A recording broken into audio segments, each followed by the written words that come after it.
So you are doing some research here. Yeah, so Cam the intern Got his own podcast. got his own podcast, but it looks good. Looks good. Logos, good Maybe graphics. it sounds good too. Oh, Cam, hardworking kid. Cam? Yeah. Every day that kid's stock goes up a little Doesn't bit. it? A little bit. Ryan, her three on the way. It's good off the backboard and in. Murray, what a take by Tucker. Jones, another steal. Spin on Caldwell, and the layup's good. I would like to see you hold a mirror up to yourself and interview yourself. As good as this was, it could only be better if it was all you. Tuning in, I was a fan. I was like, man, let's do it. Cam, thanks so much for having me on. I'm happy to be here. Joined today for the first time, Cam Isimone. Gallagher's going to have to shoot it from beyond the arc. And it's good! Jacobs for three. He got it! My goodness, what a shooting performance by Jacobs. I think Cam's Corner is great. Tune in to Cam's Corner. This kid's going to make it. He's going to make it here. We are back, guys. Welcome back to another episode of Cam's Corner. Today, joining me, a former New York Knick and Dallas Maverick, also attending Providence College, where he was born and raised, currently playing overseas in China for the Southern Tigers. It's Ricky Ledo. Ricky, thanks for taking the time, man, and joining me. How's it going, man? This year, actually, I'm in Lebanon this year, so this is my first year in Lebanon, in the Middle East. So it's been a good experience. So just checking in, just had to tell you that one. Last year I was with Guangdong. Okay, all right, yeah. So a lot of different overseas experiences. Again, one of the first professionals to join the show. I had I don't know if you know him. He's a Providence legend, Ernie D. Played in the '70s. Okay, yeah, I know Ernie. Ernie for sure. My days at Providence for sure. He definitely checked in, seen everything. So he's a good guy. Yeah, he was one of the first past professionals to join. But for yourself, I'd like to open up the first questions regarding the players and coaches, how they fell in love with the sport that they're involved in. So for you, where did that passion for basketball spark at a young age? Actually, I was actually a football player, man. I was really good at football. I played football for the most part, and it was my brother just trying to be better than my older brother. My older brother, he was actually really good at basketball before his life took a different turn, but definitely that was my passion, just trying to be better than him. One day he told me that I'll never be better than him, and then that was just my whole thing, and I ended up falling in love with the game. Yeah, so did you was the focus going into high school football, or was it basketball? At that point, going into high school, it was both. I was still playing football, I was still playing basketball, but after my freshman year, I just really decided to take basketball serious, and I think that's what took off. Just working hard and really trying to become the best I could be at the sport, because it was big. I was watching John Wall highlights, OJ Mayo. Those were my two guys in high school that I watched that I'm well, damn, this is when YouTube first started getting going with it. So those are the guys that I was looking up to. So, and always Kobe and Penny. Those Katie. So there's a couple guys that I looked at and I was just wow, this is what I really want to do. Yeah, I was actually just gonna ask you what were the players that you implemented your game around. I mean, you just kind of mentioned a lot of great ones there, but once you came to Hendricken, or how did you really decide on going to Hendricken to start your high school career? It was big. I went to Perry Middle School, so I was this was one of the worst high schools, middle schools in Rhode Island. So the school actually shut down, and it was big. My guidance counselor, Mr. McCoy, he was the head classical football coach. I think he still is, but he was a big influence in that, because he was telling me about trying to get into classical, trying to get into LaSalle, taking these tests. So I was taking all these tests, and I was actually good at basketball, and started to go, and I actually got accepted to Hendricken on the last day.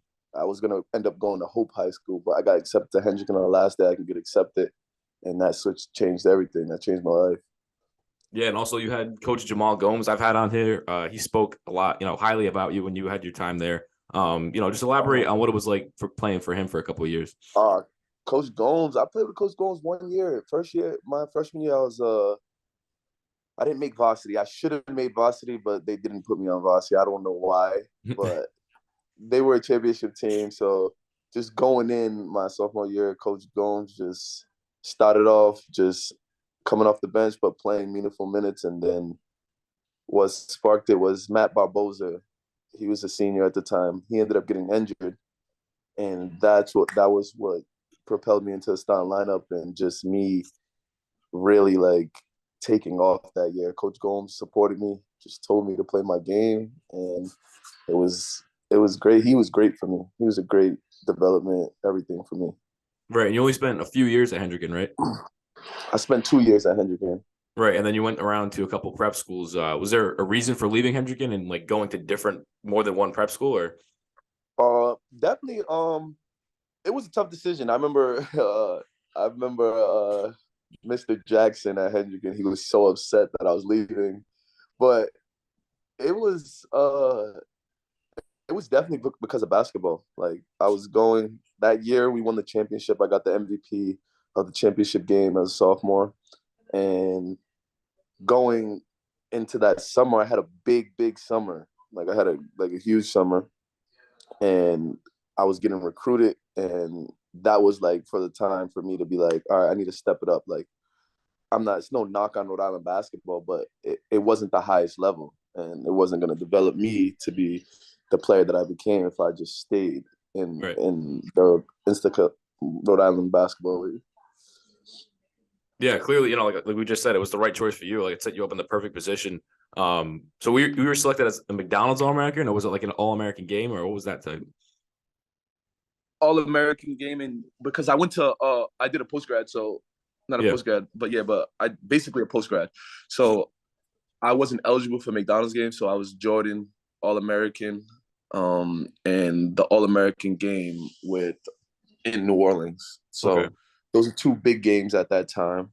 Jordan game's definitely like it's basically the McDonald's, just like of the Nike side. So that was definitely a life-changing experience. Love that.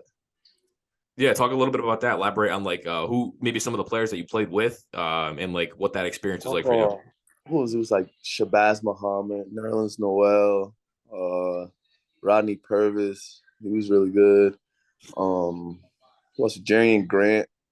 Okay. Who else was it? Sam Decker.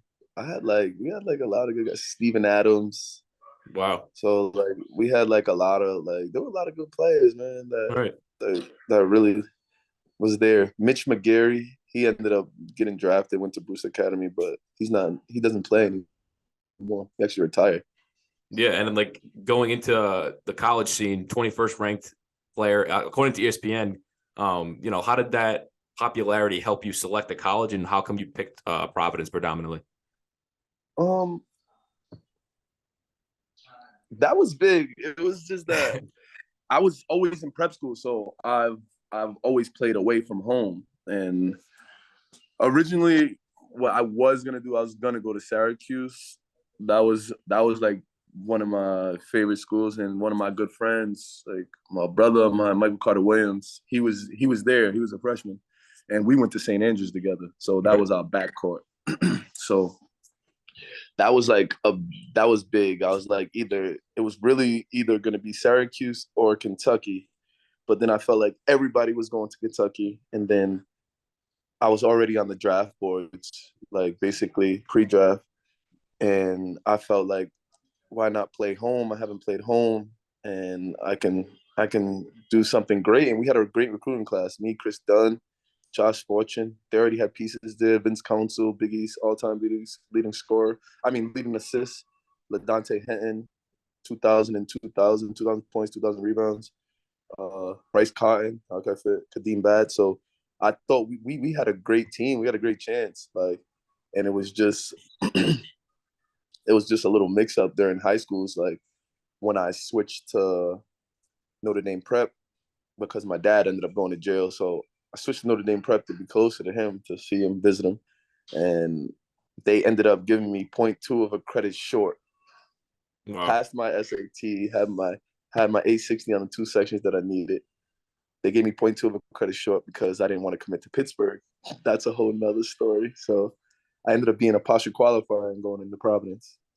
So yeah, I was just gonna ask you that too. Like your mindset at the time. Of course, you're frustrated because, like you said, that you had a crazy squad. I used to watch those squads when I was like, damn, I was really a little then. But like, I remember you. Like there was one. They had something at Alumni Hall, and this was the first time I saw you. Obviously, like you didn't know who I was. I was a little kid, but like Magic Johnson was there. Who Who else Oh, was it? I think that was Midnight Madness. Yeah, and like you were getting interviewed by like the news, like probably like WPRI or something like that. But there was a lot of like big name people there, a lot of hype around your name. Where I was going with this was like your mindset. What was your mindset when you found out that you were like uneligible to like play throughout that whole season? It was tough, man. Going in, that's all you want to do. So like, it's like they're giving me a little, but it was like, all right, you can practice with the team, you can be a part of the team, but you can't suit up. Only thing I could do is practice with the guys and just play the best player on the other team, like basically. So it was like like the practices were my game. So, but my mindset was like I didn't know what to do. I didn't know how to take it.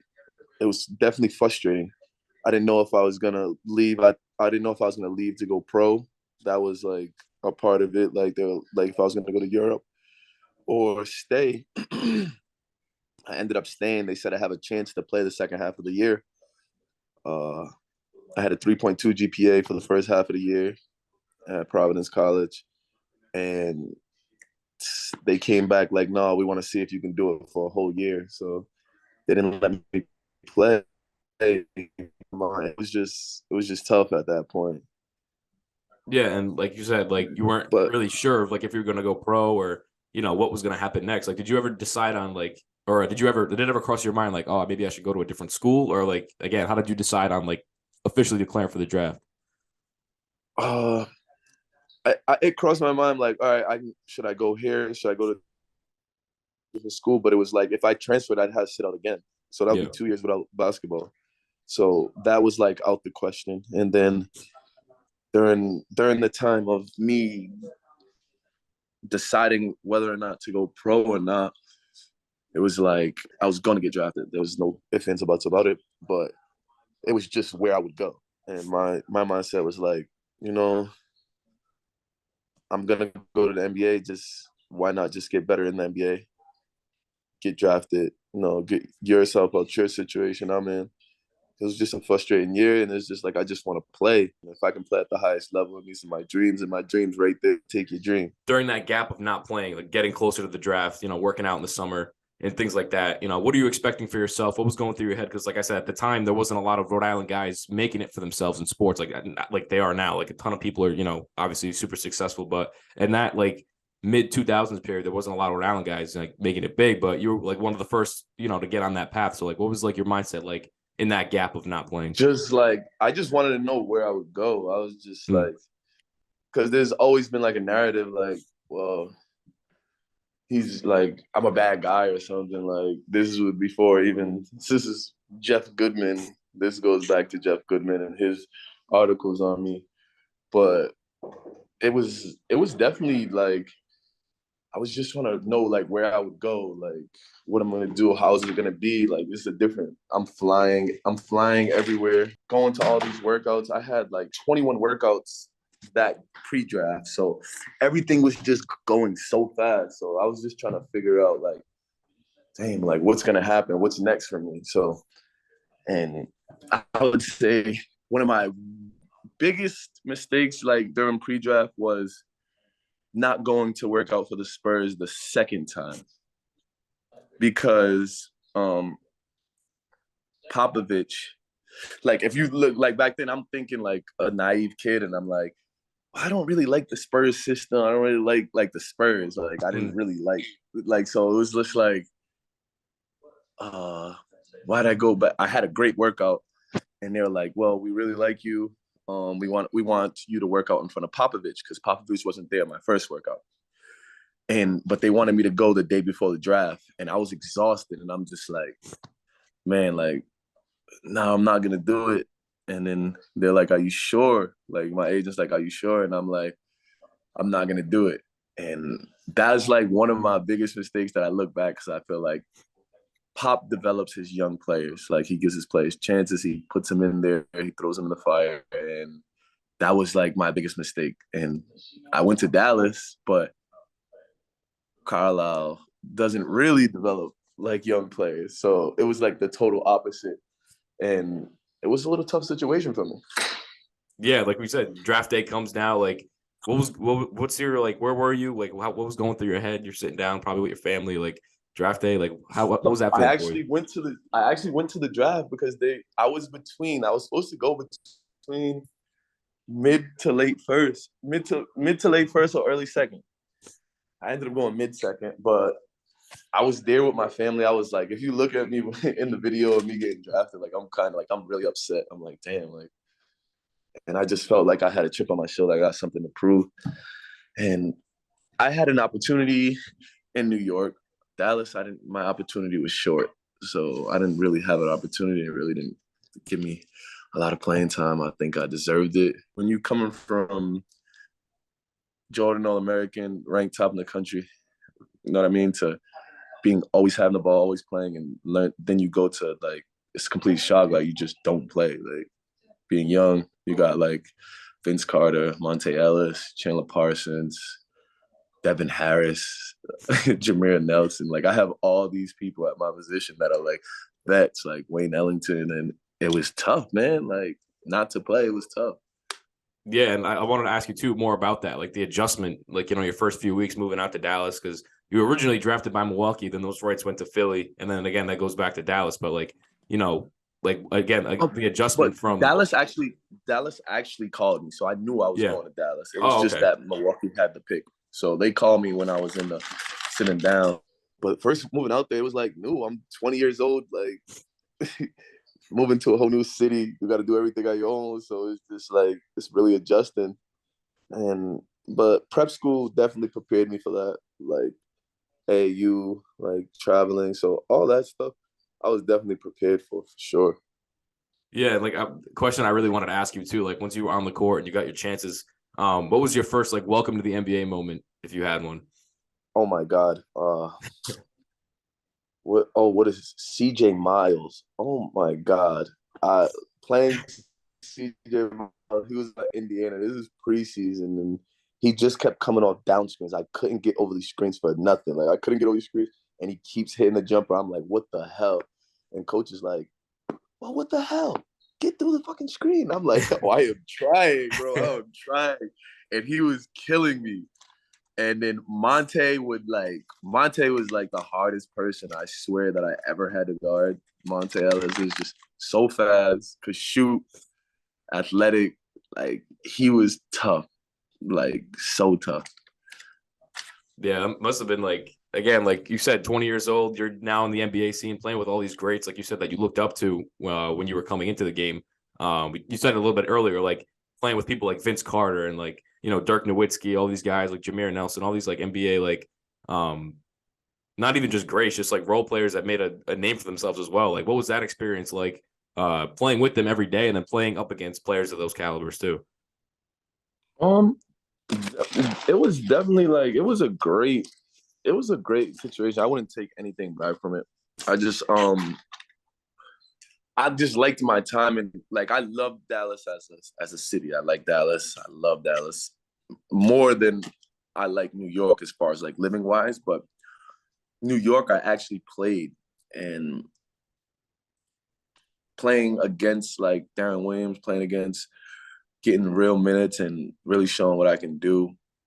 I felt that was like the highlight, like really like being able to be on the court and play and show what I can do. But as far as like playing with the vets, it's like these are guys you grow up like looking at on TV. So it's like it's a different experience. Like you're just like, wow, like all right, this is Dirk, and you meet these guys and they're actually cool guys and they're down to earth. They're real people. Like Yeah, so it's cool because like for me, like meeting like some guys, like now that I'm trying to get off in the sports industry, like sometimes like these people don't look real. When you see them in person, it's like, you know what I mean? You see them on TV all these years and then you finally get the chance to meet them and talk to them. It's just like it's a real moment. And for you, definitely playing alongside them must have been insane.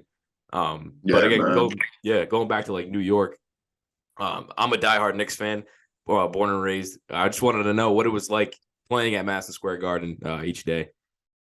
Man, it's the garden. It's the garden. Like everything's dark except that court. It's like it's just bright. Like it's the craziest experience to like you're in the mecca of basketball. Like you're in the garden, like the garden. So it's like that was like a great experience actually playing on the court, having time there and being there every day. And that was like it's just these are things that are hard to explain, like how it makes you feel, like because it doesn't happen to everybody and doesn't happen every day. Right. And again, like once the 10-day ended, you got extended for the rest of the season. And then that's when back at the time, the D League, like that started and you started playing there. And then the overseas career started. So, explain to me like what, after that July, like what it was like trying to get back on teams' radars. I didn't understand it. I was in a limbo. Like, what am I going to do? What am I going to do? And I was just like, see what I can do if I can get back in the league. And I thought I played really well. Like I was an all-star in the G League, 40-point games.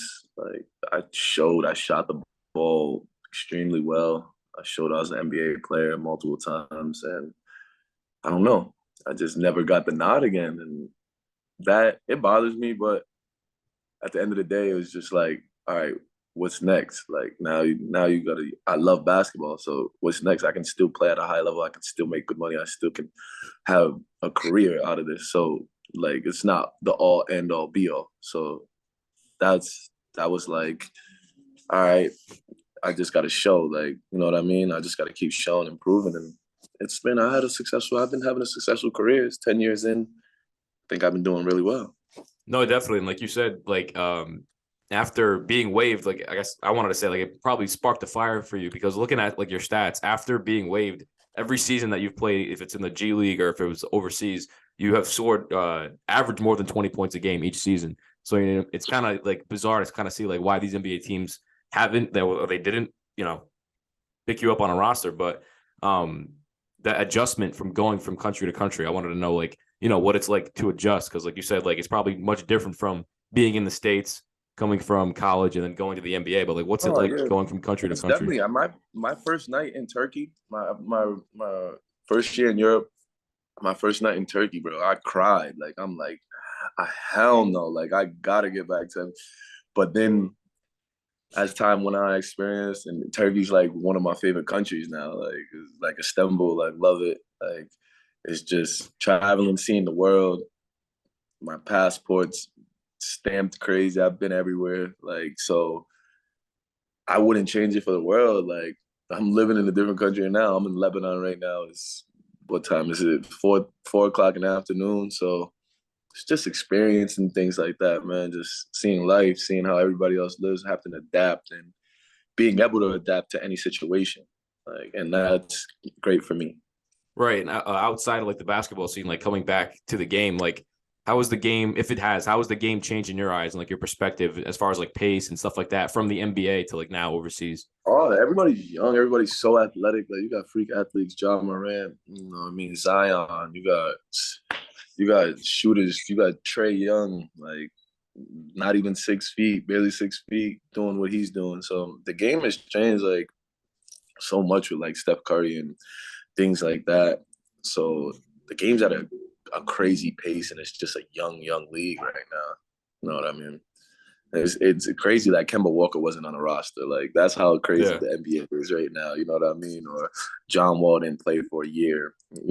Like Melo's out the league. Like, it just like it's crazy. I don't see how Melo's out the league, but Udonis Haslem's still in the league. Yeah. Some guys are still in the league. This is like, there's no disrespect on Udonis. He's a great vet, you know what I mean, for Miami.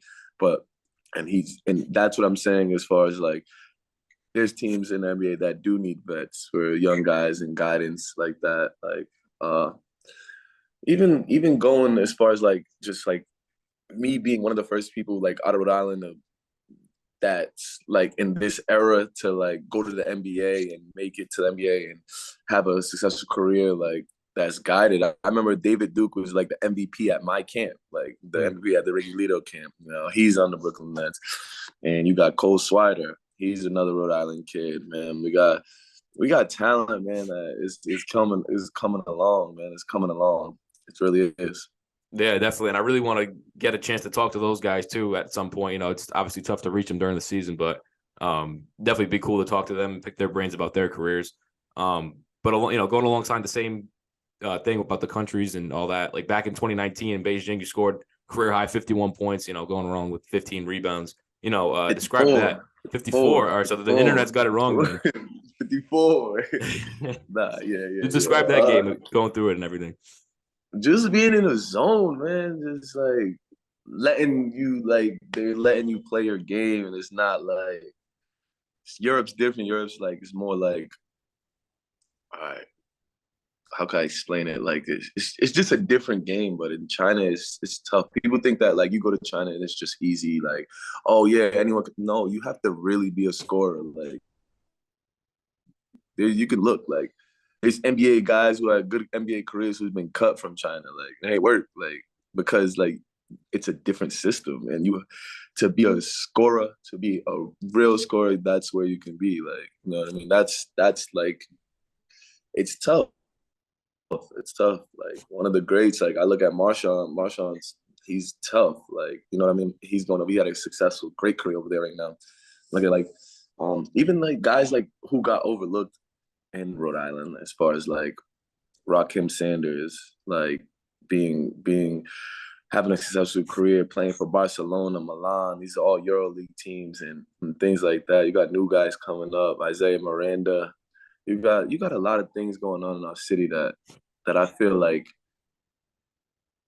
I have been like looked at as like, well, Ricky's from here. He made it. Like, why can't I do it? Like, this is a new level. And I think like just being older me now, 30 years old, having a daughter. I'm just happy for the city. I'm just happy for the game. Like that I could be part of the history and just show like guys like you can do this shit from anywhere, bro. Like I'm from the hood. I'm from where they're not supposed to make it out, and nobody really makes it for Rhode Island. And now look, like there wasn't even a lot of Division I athletes like before I came on and things like this, like and the pillars of like Joey Akui, like breakers and things like this. Like it's crazy. Yeah, it's definitely crazy. For somebody like me trying to get into the sports business, it's so cool to be able to sit down with you guys and like really pick your brain on like how that journey has been. And, you know, for you, like looking at it as a whole now, like what's probably one of the most memorable moments you can think of? I know there's obviously a ton of them, but throughout your whole career. Getting drafted, man. Getting your name called. Like every kid wants that. I think that wants to be a basketball player wants that name called. It might not have been in the fashion that I wanted it. I would say like scoring 21-9 on the Wizards because like I was shown like, damn, like, all right, I can do this shit. Like I can hoop. Like because for a while, like not playing in Dallas, I lost my confidence. I lost like kind of the love. I'm just like, damn, like I'm not playing. I'm working hard every day and I'm not playing. And then finally I get there and I got rewarded to play. And it's like, damn, like, all right, I can do this shit. Like, I can play at this level. I can be a good person, good guy at this level. Yeah, was it cool to play with Carmelo, like alongside with him? Because like he's like my favorite player like ever. Because like I said, I'm a diehard Knicks fan. Melo was injured, but Melo was hurt that year. But he was definitely, man. He just gave nothing but support, man. Like just he would tell me like Rick, no one else, they can't guard you. Go one move, like you a great scorer, bro. Keep going, like. So like he just gave nothing but confidence. All praise to Melo, bro. That man, he was like a good vet. Even the short time I was there, like it was nothing but love, like that he showed, and I appreciate those guys for sure. Yeah, definitely. And you know, kind of wrapping everything up after your playing career is over, and you know, you finally can like hang up the shoes and everything. What do you see yourself doing as far as would you be still being around the game, or like how would your career go from there? Definitely being around the game. It's just I don't know, man. Like it's time. We'll see, man. I don't think it'll be in coaching though. I think it'll be more like I'll show people, I'll work people out, like things like that. I can be a skills developer, but I'm thinking more like agency, like just knowing because I know like so much. I know where I've been, the connections I've made, like so. I think I'll go on that route, but everything has been like pretty cool, man. Yeah, man, it's been cool to see like be able to look at everything online and be able to talk to you and like just see how those experiences have been in the different countries and again different NBA teams. That kind of has all the questions I had lined up for you, Ricky. I appreciate you joining the show. I just want to ask you, what you think of the show and who might you want to see in the future as a guest. Definitely, man. It's definitely cool, man. Just getting all this off my chest and things like this. Definitely, I appreciate it, man. Just the guys like David Duke, guys like Isaiah Miranda, guys like vets. You know what I mean? Just for experience and different views, you know what I mean. Good guy will be like Todd Quarles. He was always big in my life. You know what I mean? Expressions, the owner of Expressions, AU, and things like that. You gotta those are guys that are pillars in the community, that's been taking guys and been in this AAU game and been in the college game for a while. So those are a couple guys that I'd definitely like to see up there. Definitely, man. I know I was rambling a couple times off, but I was just everywhere, Yeah. Have you ever been on a podcast before? I'm sure you have, but. Yeah, I've been on one before. Was it local Rhode Island, or was it kind of where you're at?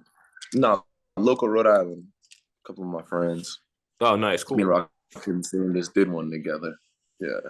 Awesome. Yeah. But like I said, I thank you again, Ricky. I appreciate it. I'll be in touch. This will probably be out next week. I'll hit you up and let you know how to reach it if you want to see it. But I'll definitely be in touch. All right, man. Sure, man. Always. Appreciate it, man. Thank you. Appreciate it.